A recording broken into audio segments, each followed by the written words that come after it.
Hello students, নমস্কার। Welcome to this channel. সবাইকে জানাই লার্নোভার্স চ্যানেলে আন্তরিক স্বাগতম। এই চ্যানেলে আমরা সব ধরনের চাকরি পরীক্ষার জন্য প্রশিক্ষণ দিয়ে থাকি। এইখানে নিয়মিত ক্লাস হবে GK GS, current affairs, quantitative aptitude, reasoning এবং ইংলিশের মতো গুরুত্বপূর্ণ বিষয় নিয়ে। আজকের ক্লাসে আমরা প্র্যাকটিস করব 50টি বাছাই করা গুরুত্বপূর্ণ জিকে প্রশ্ন উত্তর। এই সেটটি মূলত 21শে ডিসেম্বর কলকাতা পুলিশ প্রিলিমিনারি পরীক্ষাকে লক্ষ্য করে তৈরি করা হয়েছে। তবে এর পাশাপাশি আগামীতে আসা WBP, WBSSC group C and D, RRB, NTPC এবং এসএসসির বিভিন্ন পরীক্ষাতেও এই প্রশ্নগুলি খুবই কাজে লাগবে। আমাদের জিকে জিএস বুস্টার সিরিজে আমরা নিয়মিতভাবে গুরুত্বপূর্ণ জিকে জিএস প্রশ্ন উত্তর প্র্যাকটিস করাবো, যাতে কোনো পরীক্ষাতেই এই সাবজেক্টে তোমাদের কোনো ঘাটতি না থাকে। সবাইকে একটা অনুরোধ, পুরো ভিডিওটা মন দিয়ে দেখবে, কেউ স্কিপ করবে না, কারণ আমি চেষ্টা করব প্রতিটা প্রশ্নের সাথে সম্পর্কিত অতিরিক্ত গুরুত্বপূর্ণ তথ্য ও ফ্যাক্টস তোমাদের সাথে শেয়ার করার, যা কিন্তু পরীক্ষায় সরাসরি তোমাদের সাহায্য করবে। আমি প্রতিটা প্রশ্নের উত্তর ভাবার জন্য তোমাদের 5 সেকেন্ড টাইম দেব। তোমরা তোমাদের বেছে নেওয়া উত্তর কমেন্ট বক্সে জানাবে। তাহলে আর দেরি না করে আজকের ক্লাস শুরু করা যাক। চলুন আজকের প্রথম প্রশ্নে। আজকের প্রথম প্রশ্ন, 14তম অর্থ কমিশনের চেয়ারম্যান কে ছিলেন?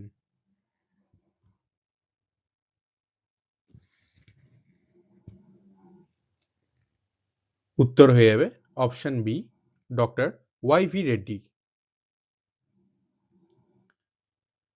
আচ্ছা, এই অর্থ কমিশন কিন্তু শুরু হয়েছিল 1951 সালে। এর প্রথম চেয়ারম্যান কে ছিলেন? ছিলেন হচ্ছে কেসি নিয়োগী। কেসি নিয়োগী কিন্তু ছিলেন এর প্রথম চেয়ারম্যান। 15তম চেয়ারম্যান কে ছিলেন? N K Singh.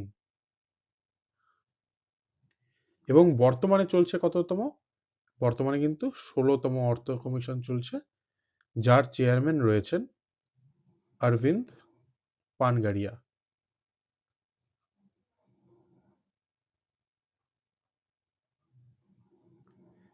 আচ্ছা, এই অর্থ কমিশন কে গঠন করেন? গঠন করেন কিন্তু রাষ্ট্রপতি।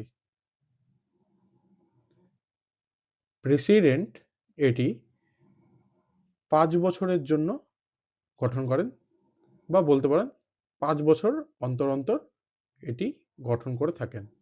কজন মেম্বার নিয়ে, কজন সদস্য নিয়ে? 5জন সদস্য নিয়ে। 5জনের মধ্যে একজন থাকেন চেয়ারম্যান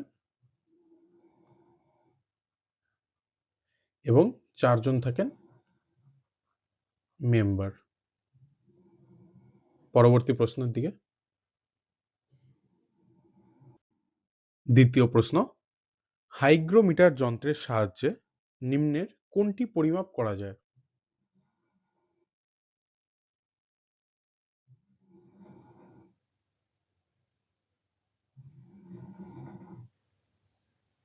উত্তর হবে অপশন সি, বায়ুর আর্দ্রতা। আচ্ছা, এখানে এখানে একটা রফল হবে। আচ্ছা, বায়ুর আর্দ্রতা হবে উত্তর। এখানে কিন্তু হাইগ্রোমিটার যন্ত্র বলা হয়েছে। হাইগ্রোমিটার এবং হাইড্রোমিটারের মধ্যে কিন্তু কনফিউজ হলে হবে না। হাইড্রোমিটার যেটা রয়েছে সেটা কিসের জন্য? সেটা কিন্তু তরলের আপেক্ষিক ঘনত্ব মাপার জন্য।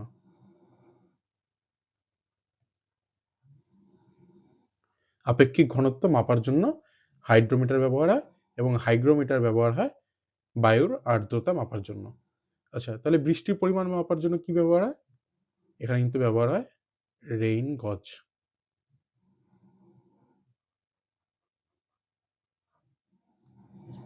ভূমিকম্প, এটা তো সবার জানা কথা আশা করি, সিসমোগ্রাফ।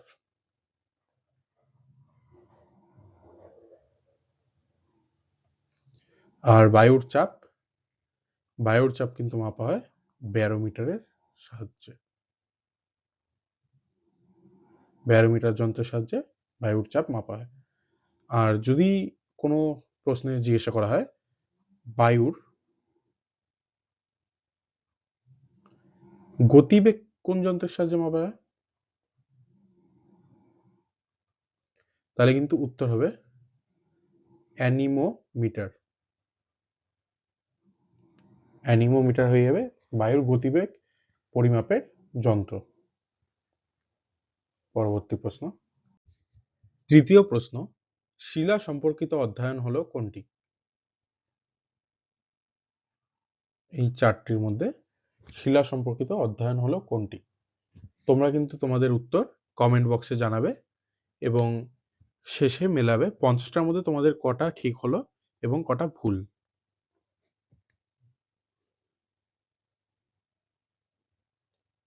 আচ্ছা, এর উত্তর হবে অপশন বি, পেট্রোলজি। পেট্রোলজি সঠিক উত্তর হবে। আচ্ছা, এখানে বলেছে প্যালিওন্টোলজি। প্যালিওন্টোলজি তাহলে কি আমরা জেনে নেব। এটা কিন্তু জীবাশ্ম সম্পর্কিত অধ্যয়ন।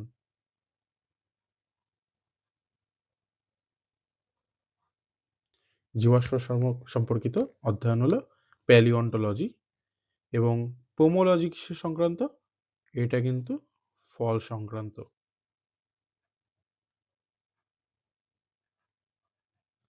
আর পেডোলজি এটা হলো মৃত্তিকা সম্পর্কিত। পরবর্তী প্রশ্ন, চতুর্থ প্রশ্ন, বিবেকানন্দ রক মেমোরিয়াল কোথায় অবস্থিত?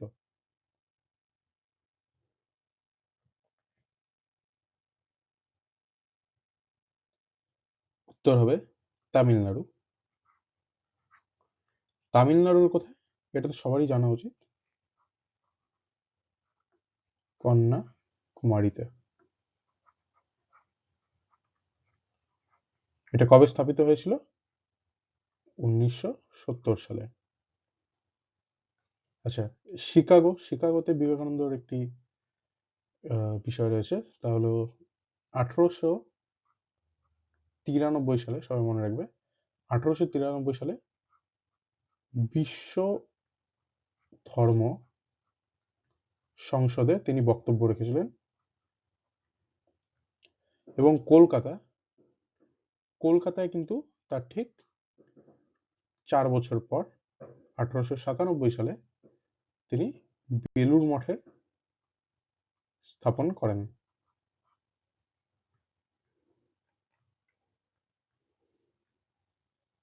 পরবর্তী, আচ্ছা, প্রশ্ন নম্বর 5, তুঘলক নামা গ্রন্থটির রচয়িতা কে?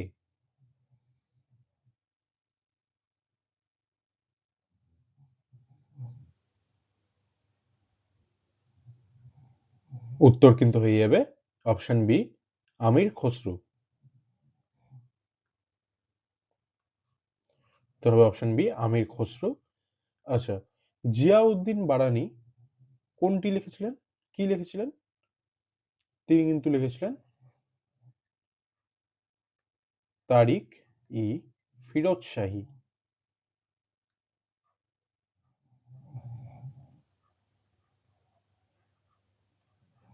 তারিক ই ফিরোজ শাহী লিখেছিলেন।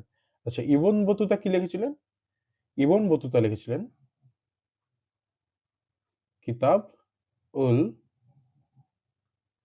রাহেল। আচ্ছা, গুলবদন বেগম তিনি কি লিখেছিলেন? তিনি লিখেছিলেন হুমায়ুন নামা।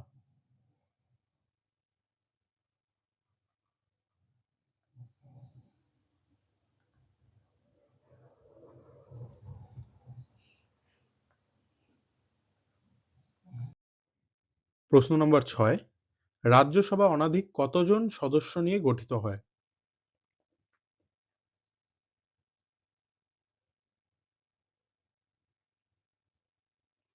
উত্তর হবে অপশন বি, 250 জন। রাজ্যসভা কিন্তু আমাদের পার্লামেন্টের আপার হাউস, অর্থাৎ উচ্চকক্ষ। এর মেয়াদ 6 বছর এবং এর সদস্য হতে গেলে ন্যূনতম 30 বছর বয়স হতে লাগে। এটি একটি স্থায়ী কক্ষ।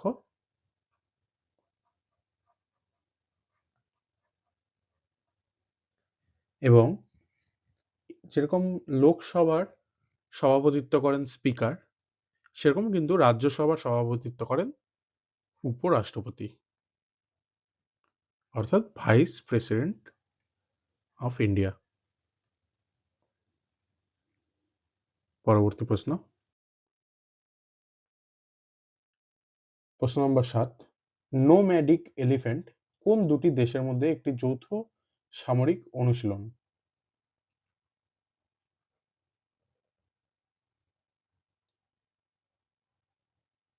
উত্তর হবে ভারত মঙ্গোলিয়া।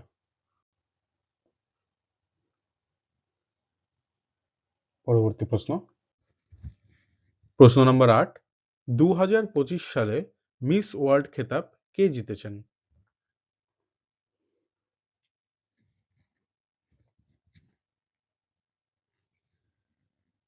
উত্তর হবে অপশন এ, ওপাল সুচাতা চুয়াংশ্রী। আচ্ছা, যদি জিজ্ঞাসা করা হয় যে প্রথম ভারতীয় কে মিস ওয়ার্ল্ড খেতাব জিতেছিলেন, তাহলে কিন্তু উত্তর হয়ে যাবে রীতা ফারিয়া। কত সালে জিতেছিলেন তিনি? 1994 সালে, 1994।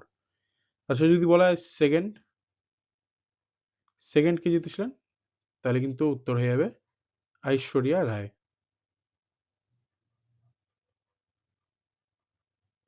কত সালে? তিনি জিতেছিলেন 1997। আচ্ছা, তৃতীয় কে জিতেছিলেন ভারতীয়? তৃতীয় জিতেছিলেন প্রিয়াঙ্কা চোপড়া। দেখুন অপশনেও রয়েছে, এটা কিন্তু হবে প্রিয়াঙ্কা চোপড়া, তৃতীয় ভারতীয় যিনি জিতেছিলেন মিস ওয়ার্ল্ড খেতাব।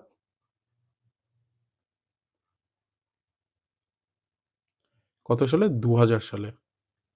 আর চতুর্থ ভারতীয় যদি বলি আমি, তাহলে উত্তর হয়ে যাবে মানুষী চিল্লার।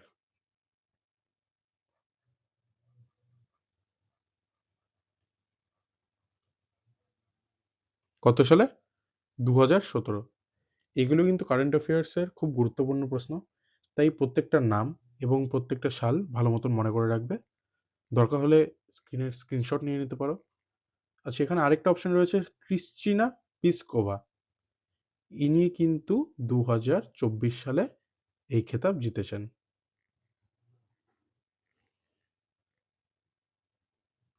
প্রশ্ন নম্বর 9, ওয়ার্ল্ড সয়েল ডে কবে পালিত হয়?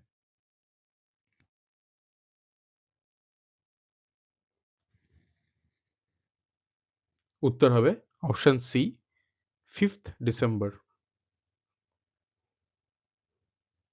সেখানে 5 জুন বলা হয়েছে। 5 জুন কি? আমরা সবাই জানি বিশ্ব পরিবেশ দিবস, অর্থাৎ ওয়ার্ল্ড এনভায়রনমেন্ট ডে। আচ্ছা, 21 জুন কি? International yoga day. আর 7th এপ্রিল, 7th এপ্রিল হলো ওয়ার্ল্ড হেলথ ডে। প্রশ্ন নম্বর 10, ভারতবর্ষের প্রতিবেশী দেশের সংখ্যা কয়টি?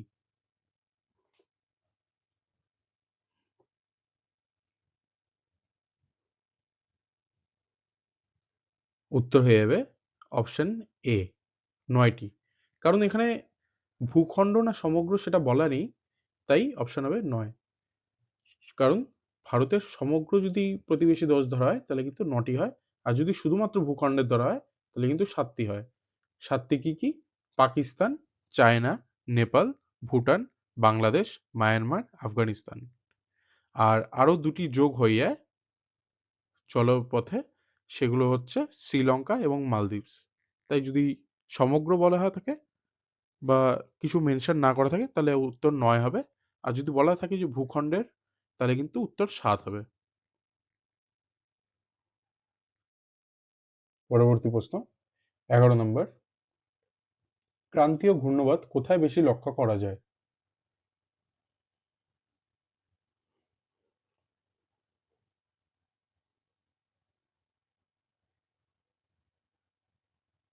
উত্তর হবে অপশন বি, বঙ্গোপসাগর, বে অফ বেঙ্গল।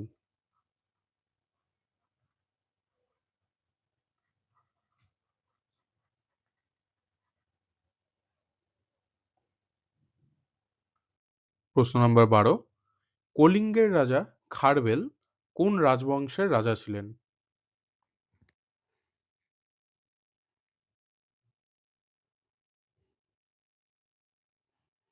উত্তর হয়ে যাবে অপশন সি, মহামেঘবাহন।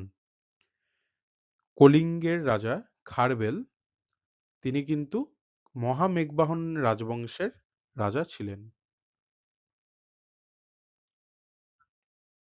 পরবর্তী প্রশ্ন 13 নম্বর, কোনো বস্তুর বেগ দ্বিগুণ হলে কি হয়? এই চারটে অপশনের মধ্যে কোনটি হবে যদি কোনো বস্তুর বেগ দ্বিগুণ হয়?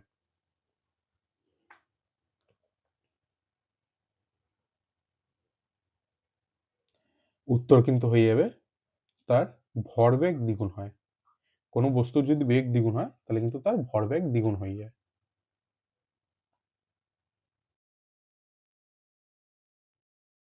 পরবর্তী প্রশ্ন 14 নম্বর, পিলভিট ব্যাঘ্র সংরক্ষণটি কোথায় অবস্থিত? পিলভিট ব্যাঘ্র সংরক্ষণটি কোথায় অবস্থিত?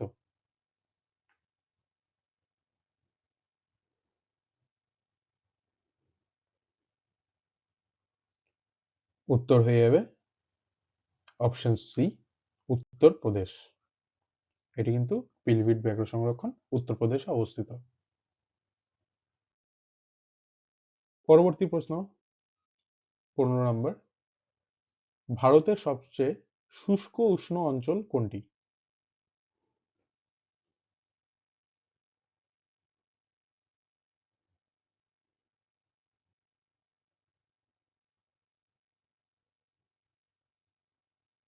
উত্তর হয়ে যাবে মারওয়ার, অপশন সি, মারওয়ার। মারওয়ার কিন্তু রাজস্থানের যোধপুরের একটি শহর। মনে রাখবে এটি কিন্তু ভারতের সবচেয়ে শুষ্ক উষ্ণ অঞ্চল।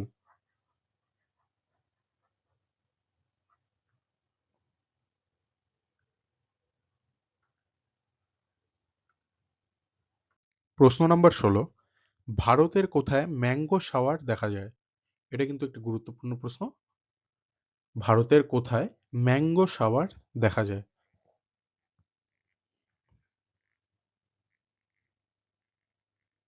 উত্তর হয়ে যাবে অপশন বি, মালাবার উপকূল, অর্থাৎ কেরালার দিকটায়। এখানে মার্চ থেকে মে মাসের টাইমটা বৃষ্টি দেখা যায়। এটাকে কিন্তু প্রাক মৌসুমী বৃষ্টিপাতও বলা হয় এবং এই বৃষ্টিপাতের ফলে সেখানে আমের ফলন খুব ভালো হয়, তাই একে ম্যাঙ্গো শাওয়ার বলা হয়। আর সেখানে বলা আছে করমণ্ডল উপকূল। করমণ্ডল উপকূল কোন দিকটা?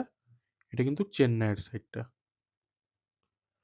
এবং কোঙ্কণ উপকূল যদি বলেন তাহলে এটা কিন্তু মহারাষ্ট্র, গোয়া যে সাইডটা সেটাকে বলা হয়েছে কোঙ্কণ উপকূল।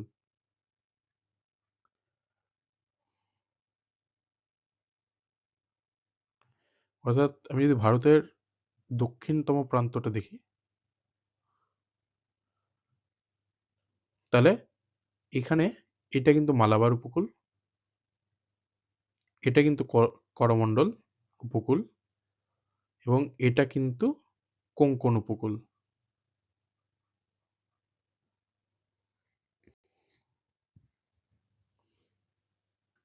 প্রশ্ন নম্বর 17, রঞ্জি ট্রফির ইতিহাসে দ্রুততম ডবল সেঞ্চুরি কে করেছে?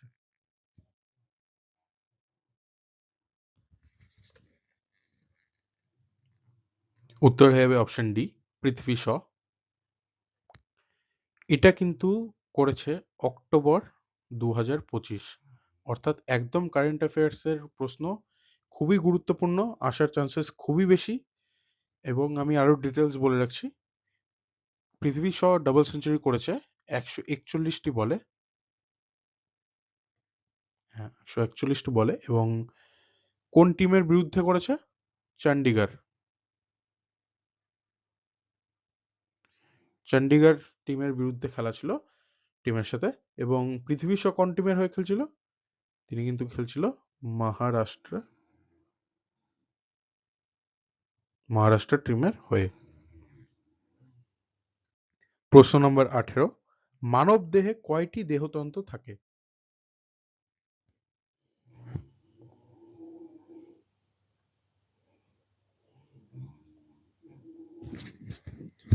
উত্তর হয়ে যাবে অপশন ডি, 12টি। Skeletal, muscular, nervous, circulatory, lymphatic, respiratory, digestive, urinary, endocrine, reproductive and integumentary. এই কিন্তু 12টা সিস্টেম মানবদেহে থাকে।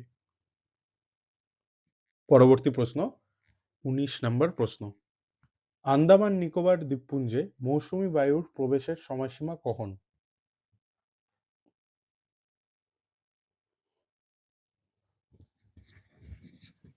উত্তর হয়ে যাবে অপশন সি, 20 মে, 20 মে, অপশন সি হয়ে যাবে এর সঠিক উত্তর। 20 নম্বর প্রশ্ন, এক বছরে 50 সেন্টিমিটারের কম বৃষ্টিপাত হয় কোথায়?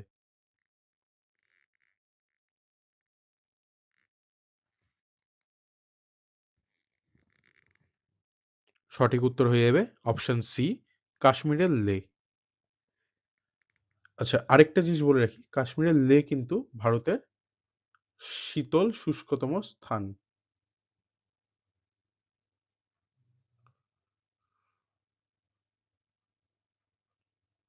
এরা কিন্তু আমরা বললাম যে উষ্ণ শুষ্কতম স্থান কোনটি, সেটি হলো মারওয়ার, এবং শীতল শুষ্কতম স্থান কিন্তু কাশ্মীরের লে। এ দুটা কিন্তু মনে রাখতে হবে। পরবর্তী প্রশ্ন, প্রশ্ন নম্বর 21, কলকাতায় বঙ্গোপসাগরের মৌসুমী বায়ুর শাখা পৌঁছায় কবে?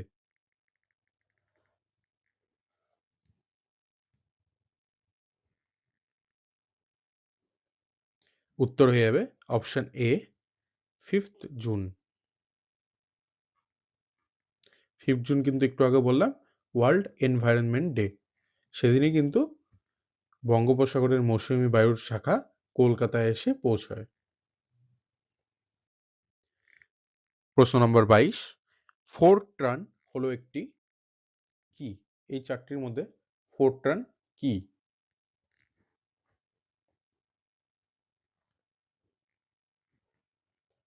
সঠিক উত্তর হয়ে যাবে অপশন বি, প্রোগ্রামিং ল্যাঙ্গুয়েজ।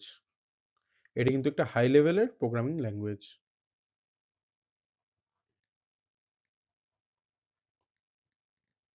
পরবর্তী প্রশ্ন, প্রশ্ন নম্বর 23, পশ্চিমঘাট ইউনেস্কো ওয়ার্ল্ড হেরিটেজ সাইট স্বীকৃতি কবে পেয়েছিল?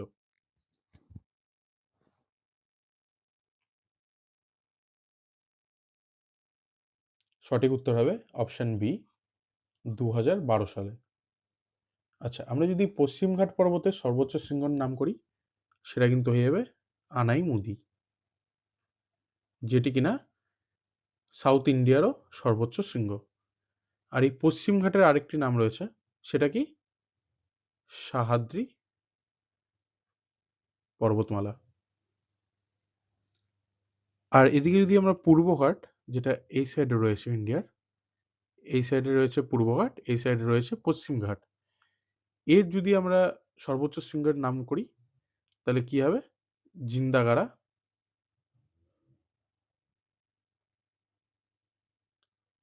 জিন্দাগাড়া এবং মহেন্দ্রগিরি।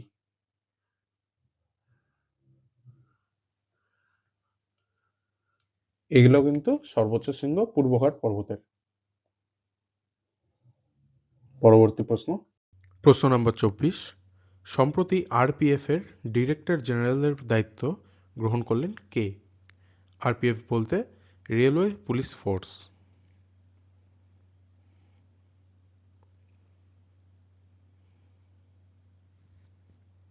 সঠিক উত্তর হয়ে যাবে অপশন এ, সোনালী মিশ্র। পরবর্তী প্রশ্ন, প্রশ্ন নম্বর 25, প্রথম জ্ঞানপীঠ পুরস্কার পেয়েছিলেন কে?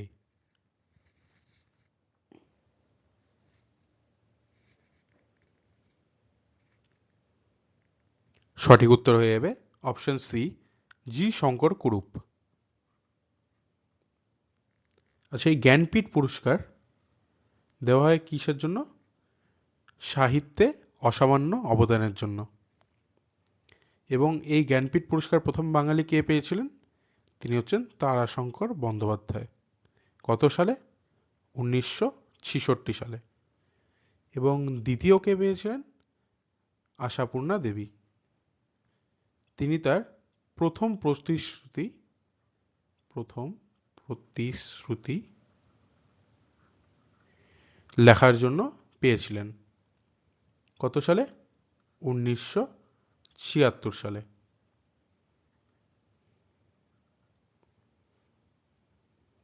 পরের প্রশ্ন, 26 নম্বর প্রশ্ন, ইন্ডিয়ান মেটিওরোলজিক্যাল ডিপার্টমেন্ট কোথায় অবস্থিত? তোমরা তোমাদের বেছে নেওয়া উত্তর কমেন্ট বক্সে জানাও এবং সব শেষে দেখবে যে 50টির মধ্যে তোমাদের কতগুলি সঠিক গিয়েছে এবং কতগুলি ভুল গিয়েছে। এই প্রশ্নের সঠিক উত্তর হয়ে যাবে অপশন এ, দিল্লি। পরবর্তী প্রশ্ন, প্রশ্ন নাম্বার 27, দিল্লিতে শীতকালীন বৃষ্টিপাতের কারণ কি?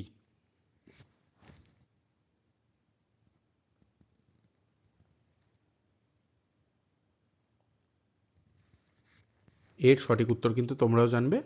এর সঠিক উত্তর হবে অপশন সি, পশ্চিমী ঝঞ্ঝা।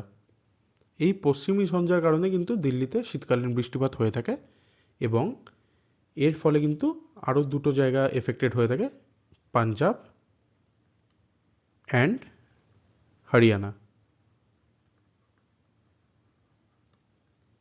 ঠিক আছে, পরবর্তী প্রশ্ন,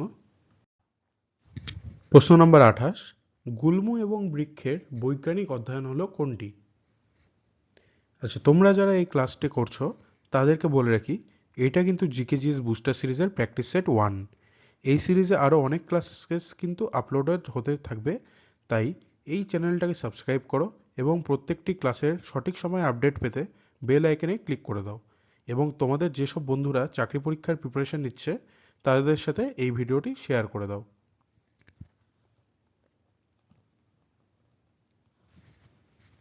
এই প্রশ্নের সঠিক উত্তর হয়ে যাবে অপশন সি।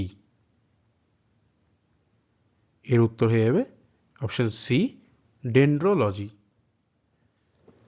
আচ্ছা, এখানে আরো বলা রয়েছে সিটোলজি। সিটোলজি কিসের?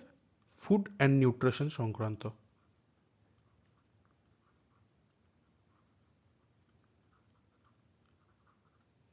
ফুড অ্যান্ড নিউট্রিশন সংক্রান্ত। এবং সাইটোলজি বলা রয়েছে, সাইটোলজি কি সংক্রান্ত? সেল বা কোষ সংক্রান্ত। সেল, কোষ। এবং হেলমিনথোলজি বলা হয়েছে, হেলমিনথোলজি কি সম্পর্কিত? কৃমি। দেখে নেব পরবর্তী প্রশ্ন, 29 নম্বর প্রশ্ন, ভারতের মুদ্রাস্ফীতি মাপা হয় নিচের কোনটির মাধ্যমে? এটা যারা পারবে তারা কমেন্ট বক্সে উত্তরটা দাও, নিজের নিজের বেছে নেওয়া উত্তর। এর সঠিক উত্তর হয়ে যাবে option B, consumer price index দ্বারা, যাকে আমরা সিপিআই বলে থাকি। পরের প্রশ্ন, প্রশ্ন নাম্বার 30, ভারতীয় সংবিধানের কোন ধারায় সংসদের যৌথ অধিবেশনের সম্পর্কিত? ভারতীয় সংবিধানের কোন ধারা সংসদের যৌথ অধিবেশন সম্পর্কিত?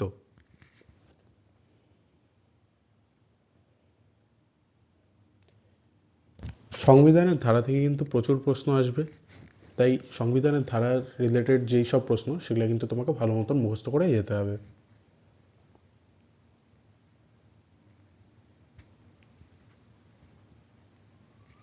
এর সঠিক উত্তর হয়ে যাবে অপশন বি, 108 নম্বর ধারায়। এবার দেখে নেব 110 নম্বর ধারায় কি বলেছে। 110 নম্বর ধারায় কিন্তু বলেছে অর্থ বিলের সম্পর্কে। এবং 280 নম্বর ধারা, 280 নম্বর ধারায় বলেছে অর্থ কমিশনের বিষয়ে।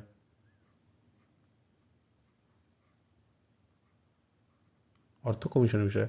এবং 370 তো আশা করি সবারই জানা রয়েছে, এটি ছিল জম্মু কাশ্মীর রিলেটেড।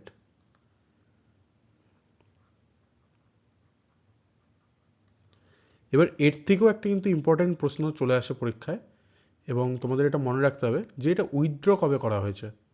এটা কিন্তু উইথড্র করা হয়েছে 5th আগস্ট 2019। পরবর্তী প্রশ্ন, প্রশ্ন নম্বর 31। সম্প্রতি পশ্চিমবঙ্গের রাজভবনের নাম পরিবর্তন করে কি রাখা হয়েছে? এই প্রশ্নটা কিন্তু একদম ভিভিআই, এটা কিন্তু একদমই সম্প্রতি ঘটে যাওয়া একটি কারেন্ট অ্যাফেয়ার্স, এবং এটি আসার সম্ভাবনা খুবই বেশি। সম্প্রতি পশ্চিমবঙ্গের রাজভবনের নাম পরিবর্তন করে কি রাখা হয়েছে, নতুন নাম কি রাখা হয়েছে?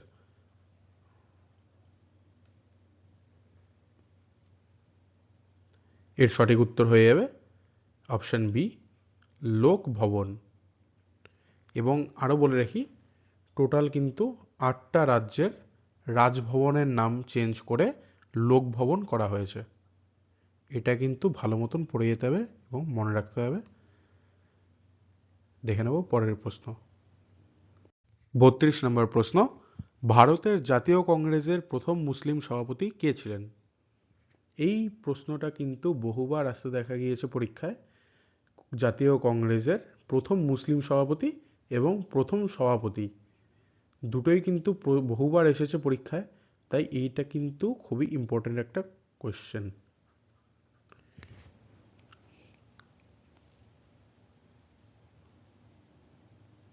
এর উত্তর হয়ে যাবে অপশন সি, বদিরুদ্দিন তৈয়াবজি। তিনি কবে হয়েছিলেন সভাপতি? সেটা হবে 1887 সালে।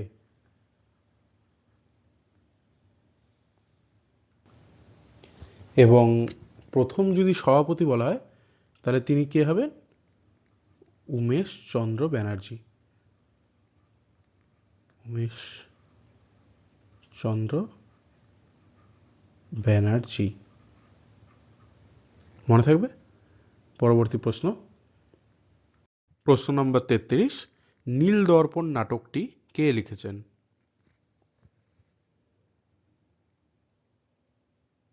এটা তো সবারই পারার কথা।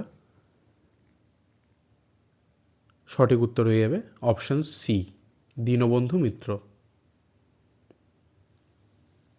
পরের প্রশ্ন, 34 নম্বর প্রশ্ন, কে প্রথম ফিফা পিস প্রাইজ পেয়েছেন?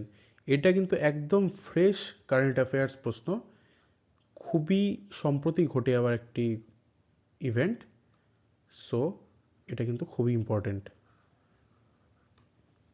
ফিফা পিস প্রাইজ প্রথমবারের জন্য দেওয়া হলো কাকে? সঠিক উত্তর হয়ে যাবে অপশন সি, ডোনাল্ড ট্রাম্পকে। কবে দেওয়া হয়েছে? এই 1 ডিসেম্বর 2025। ডোনাল্ড ট্রাম্প কিন্তু বলেছিল তাকে নোবেল পিস প্রাইজ দেওয়া হবে, কিন্তু ফিফা তাকে পিস প্রাইজ দিয়েছে। এটা কিন্তু হয়েছে 1 ডিসেম্বর। এটা কিন্তু খুবই ইম্পর্টেন্ট, এটা আসার চান্স খুবই বেশি। 35 নম্বর প্রশ্ন, ভারতে প্রজেক্ট টাইগার কোন বছর থেকে চালু হয়?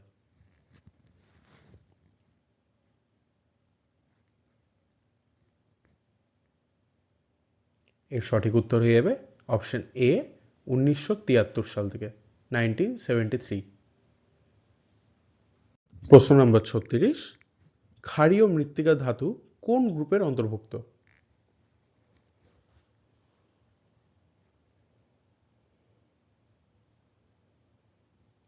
এর সঠিক উত্তর হয়ে যাবে অপশন সি, গ্রুপ 2A।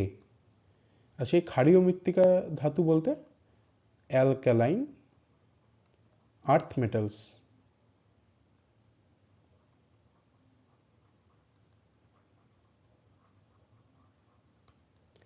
আচ্ছা, এবং ক্ষারীয় মৃত্তিকা ধাতু কাদের বলি? যাদের অক্সাইড ও হাইড্রোক্সাইড জলে দ্রবীভূত হয়ে ক্ষার তৈরি করে এবং এদের অক্সাইডগুলো মৃত্তিকার মতন কঠিন হয়। তাই এদেরকে ক্ষারীয় মৃত্তিকা ধাতু বলা হয়। এবং এদের যদি আমি কিছু উদাহরণ দিই তাহলে হবে বেরিলিয়াম,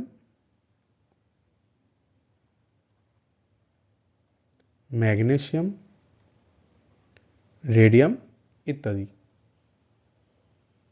পরের প্রশ্ন। প্রশ্ন নম্বর 37, মানুষের মূত্রে কোন ভিটামিন থাকে?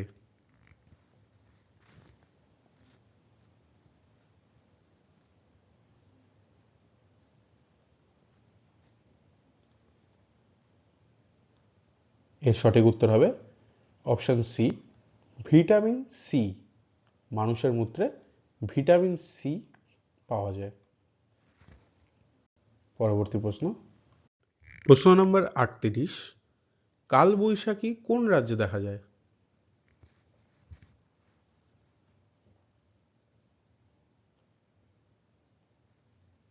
এর থেকে সহজ প্রশ্ন তো আর বাঙালির জন্য হতেই পারে না। এর সঠিক উত্তর হবে অপশন সি, পশ্চিমবঙ্গ। এটা কিন্তু এপ্রিল মে মাসের দিকে দেখা যায়। এই অর্থাৎ বাংলায় যেটা বৈশাখ মাস, তাই এর নাম কালবৈশাখী। এবং এটা কোন সময়ে দেখা যায়? এই ঝড়টা কোন সময় হয়ে থাকে? সাধারণত বিকেলের সময়।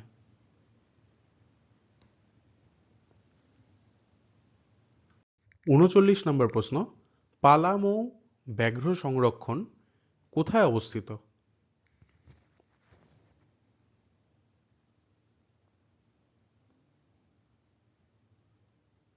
এই ব্যাঘ্র সংরক্ষণের লিস্ট নিয়ে কিন্তু অনেক অনেক গুরুত্বপূর্ণ প্রশ্ন আসে এবং এই ব্যাঘ্র সংরক্ষণ এবং জাতীয় উদ্যানগুলি থেকে কিন্তু প্রচুর প্রশ্ন এসে থাকে বহু পরীক্ষায়। তাই চেষ্টা করবে, আমিও চেষ্টা করব যাতে সমস্ত ব্যাঘ্র সংরক্ষণ এবং জাতীয় উদ্যানগুলো বাকি জিকে যে সিরিজগুলোতে আমি দিয়ে দিই এই বুস্টার সিরিজে। এবং তাছাড়াও তোমাদের তো আমি অধ্যায়ভিত্তিক যখন ক্লাস নেব তখন তো সেটা আমি দিয়েই দেবো সমস্ত লিস্ট করে, এবং তোমাদের সেটার ব্যাপারে ডিটেলসে আরও পড়িয়ে দেবো। তাও মাথায় রাখবে এই ব্যাঘ্র সংরক্ষণ এবং জাতীয় উদ্যানগুলি কিন্তু ভালো মতন পড়ে যাবে। ইন্ডিয়া এবং ওয়েস্ট বেঙ্গল দুটোরই বেস্ট করে কিন্তু এই ব্যাঘ্র সংরক্ষণ এবং ন্যাশনাল পার্ক অর্থাৎ জাতীয় উদ্যানগুলি নাম পড়ে যেতে হবে। এটার সঠিক উত্তর হবে অপশন সি, ঝাড়খণ্ড। এটা কত সালে ব্যাঘ্র সংরক্ষণ হিসেবে আখ্যা পায়? 1973 থেকে 74 সালে। পরের প্রশ্ন। আজকের 40 নম্বর প্রশ্ন, প্রাথমিক বিদ্যালয়গুলিতে মিড ডে মিল প্রকল্প কোন রাজ্যে প্রথম শুরু করে? প্রাথমিক বিদ্যালয়গুলিতে মিড ডে মিল প্রকল্প কোন রাজ্য প্রথম শুরু করে?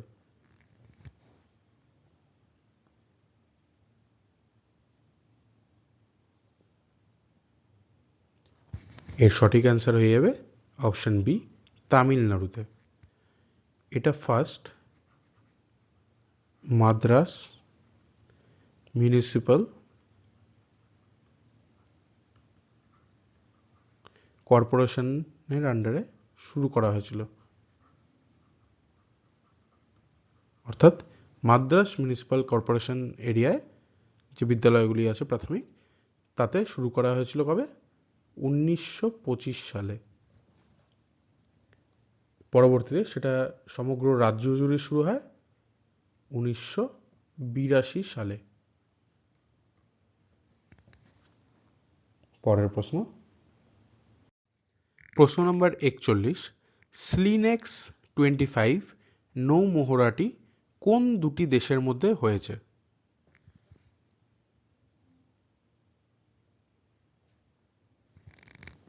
দেখো প্রশ্নটির মধ্যে কিন্তু উত্তর লুকিয়ে আছে, খুবই ইন্টারেস্টিং। যদি ভালো মতন দেখো এখানে প্রশ্নটিতে কি আছে? স্লিনেক্স 25, তাই তো? অর্থাৎ স্লি এসএল এবং আইএন, অর্থাৎ কি হবে এটা? শ্রীলঙ্কা এবং ভারত। অর্থাৎ অপশন বি হলো এর সঠিক আনসার। ভারত এবং শ্রীলঙ্কার মধ্যে এই স্লিনেক্স 25 নৌমহড়াটি হয়েছিল। পরের প্রশ্ন। প্রশ্ন নম্বর 42, সম্প্রতি 2025 সালে নোবেল পিস প্রাইজ কে পেয়েছেন? এটা কিন্তু কারেন্ট অ্যাফেয়ার্সের মধ্যে সবচেয়ে গুরুত্বপূর্ণ প্রশ্নের মধ্যে একটি, কারণ এটা আসার সম্ভাবনা সবচেয়ে বেশি। ঠিক আছে, এটা কিন্তু বারবার করে পড়ে যেতে হবে, নামগুলো মুখস্থ রাখতে হবে এবং সালগুলো মুখস্থ রাখতে হবে।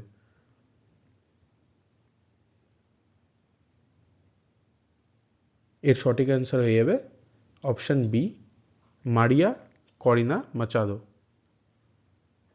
এবং এখানে আরও বলে রাখি, মারিয়া করিনা কবে পেয়েছেন? 2025-এ। অ্যালেস বিয়ালিয়াৎস্কি যে রয়েছে, ইনি পেয়েছেন 2022 সালে। নার্গেস মোহাম্মদি, ইনি পেয়েছেন 2023 সালে। এবং নিহন হিডাঙ্কিও, ইনি পেয়েছেন 2024 সালে। এই নোবেল প্রাইজ যে আছে, এই নোবেল প্রাইজ কোন দেশ থেকে দেওয়া হয়? এটা কিন্তু একটা গুরুত্বপূর্ণ প্রশ্ন। এটা দেওয়া হয় সুইডেন থেকে।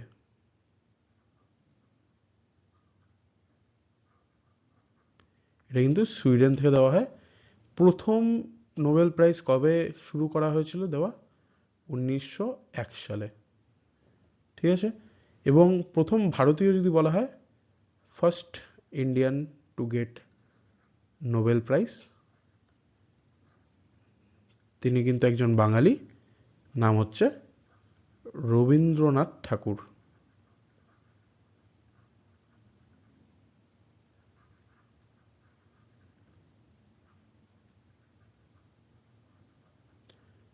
ঠাকুর লিখতে পারো, ট্যাকুরও লিখতে পারো, এটা কিন্তু মাথায় রাখবে। প্রথম যে ভারতীয় পেয়েছিলেন সে কিন্তু বাঙালি, রবীন্দ্রনাথ ঠাকুর। এবং দেখো, একটা প্রশ্নের মধ্যে কেমন করে 4টা, এদিকে 1টা, 5টা, 6টা, 7টা, 6-7টা কিন্তু প্রশ্নের উত্তর একটা প্রশ্ন থেকেই তৈরি হয়ে যাচ্ছে। এই প্রশ্ন সবকটাই কিন্তু খুবই ইম্পর্টেন্ট, তাই সালগুলো এবং নামগুলো কিন্তু মাথায় রাখতে হবে।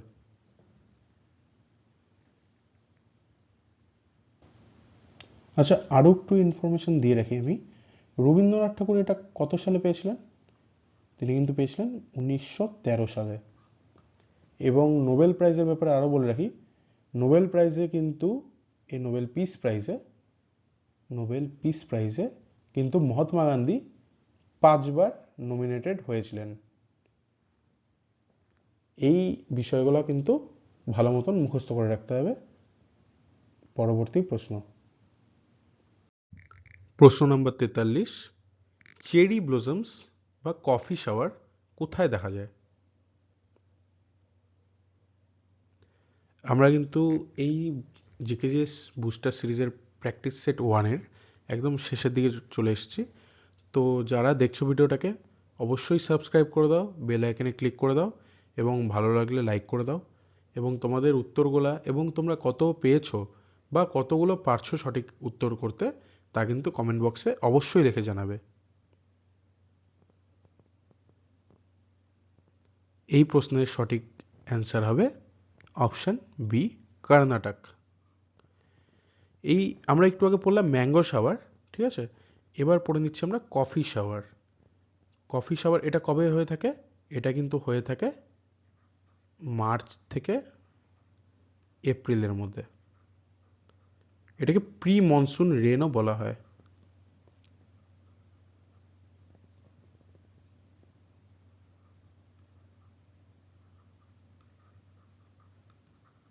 ঠিক আছে, আচ্ছা, এই বৃষ্টির ফলে যেহেতু কফির উৎপাদনের এবং কফির ফলন খুব ভালো হয়, তাই একে কিন্তু কফি শাওয়ার বলা হয়। পরবর্তী প্রশ্ন, প্রশ্ন নাম্বার 44, মহেন্দ্র বর্মন প্রথম নিম্নলিখিত কোন রাজবংশের শাসক ছিলেন? রাজা মহেন্দ্র বর্মন প্রথম, তিনি নিম্নলিখিত কোন রাজবংশের শাসক ছিলেন?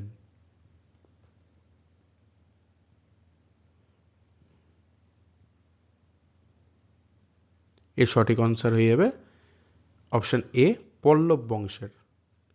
এই পল্লব বংশের প্রধান শাসক কারা ছিলেন? মহেন্দ্র বর্মন এবং নরসিংহ বর্মন।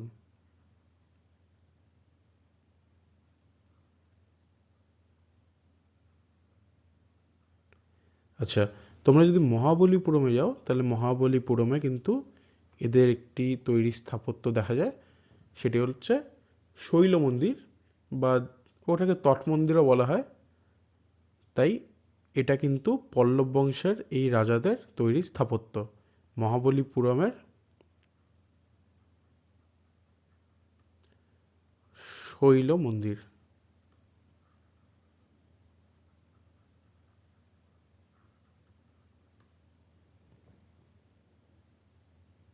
নেক্সট কোয়েশ্চেন, আজকের 45 নম্বর প্রশ্ন, তড়িৎ প্রবাহকে তাপে রূপান্তর করে কোন যন্ত্র?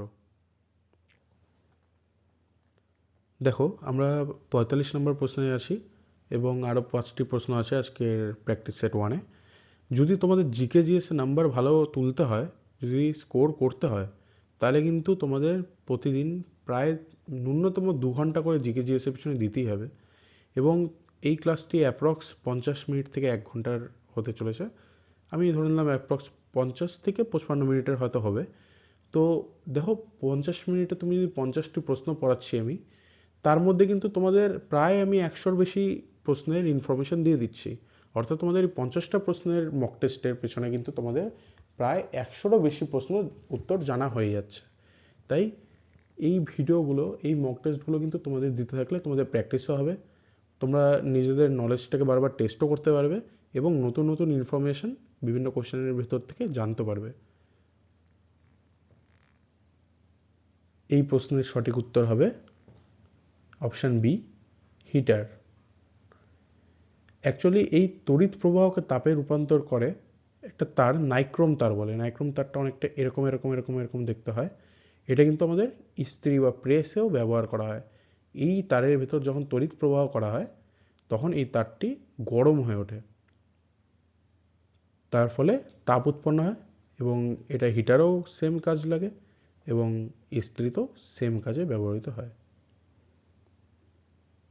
46 নম্বর প্রশ্ন, সম্প্রতি ভারতের প্রধানমন্ত্রীর কার্যালয়ের নাম পরিবর্তন করে কি রাখা হয়েছে? এটা কিন্তু খুবই ইম্পর্টেন্ট, একদম ফ্রেশ কারেন্ট অ্যাফেয়ার্স। এটা একদমই রিসেন্টলি ঘটে যাওয়া একটা ইভেন্ট। যারা রেগুলারলি কারেন্ট অ্যাফেয়ার্স ফলো করে না, নিউজের দিকে চোখ রাখে না, তারা হয়তো এটা জানে না, কিন্তু প্রধানমন্ত্রীর কিন্তু কার্যালয়ের নাম পরিবর্তন করে নতুন নাম রাখা হয়েছে। এটা কিন্তু আসার সম্ভাবনা খুবই বেশি। এর উত্তরটা তোমরা কমেন্ট বক্সে দিতে থাকো, যারা পারবে, যারা দেখেছো, যারা ফলো করেছো।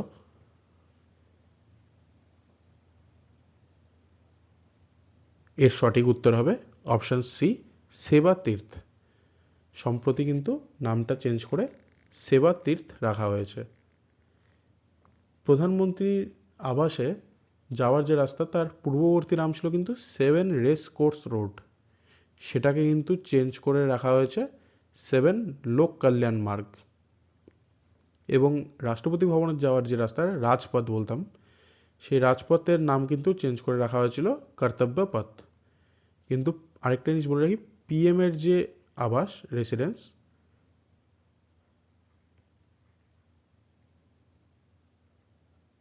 তার নাম কিন্তু সেম রয়েছে, পঞ্চবতী।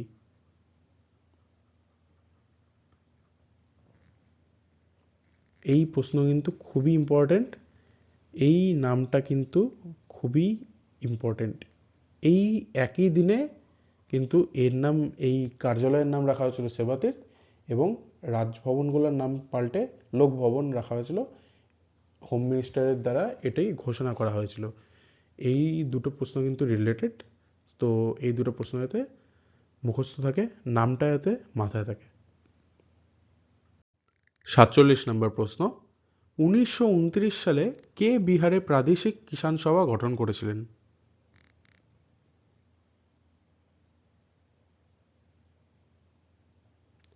এর সঠিক উত্তর কিন্তু হয়ে যাবে অপশন ডি, স্বামী সহজানন্দ সরস্বতী।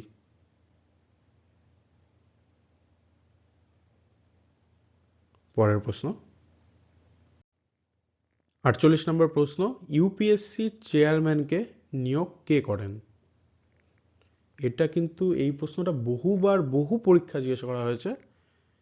এটা কিন্তু একদম একটি কমন প্রশ্ন, ঠিক আছে? এটা কিন্তু সবাইকে জানা উচিত। এর সঠিক উত্তর হলো প্রেসিডেন্ট, অর্থাৎ রাষ্ট্রপতি। আচ্ছা, আরেকটা জিনিস বলে রাখি, ইউপিএসসির ফুল ফর্ম কি?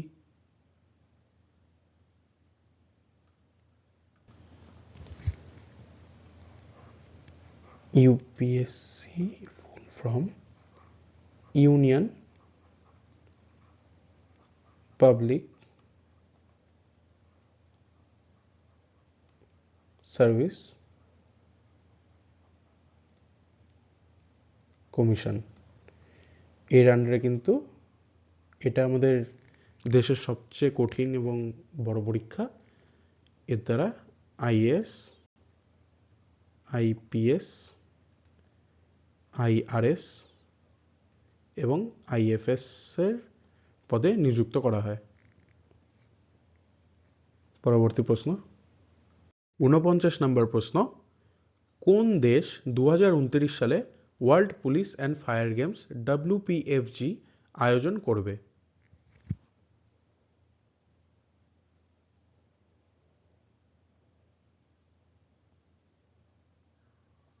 এর সঠিক উত্তর কিন্তু হয়ে যাবে ভারত। ভারত কিন্তু 2029 সালে world police and fire games WPFG আয়োজন করতে চলেছে। পরের এবং শেষ প্রশ্ন, 50 নম্বর প্রশ্ন, GK GS booster series practice set 1 এর আজকের এটা শেষ প্রশ্ন। ভোপাল গ্যাস দুর্ঘটনা কবে হয়েছিল?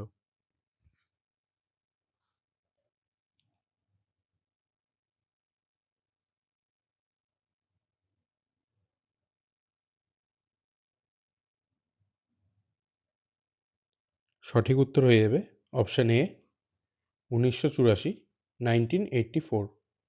এটা কোন গ্যাসের জন্য হয়েছিল? Methyl isocyanide. এটা কিন্তু একটা বড় দুর্ঘটনা ছিল, যাতে 15,000 থেকে প্রায় 25,000 মানুষ মৃত হয়েছিল, মারা গিয়েছিল, এবং প্রায় 5 লাখেরও বেশি মানুষ আহত হয়েছিল, ইনজিওর্ড ছিল।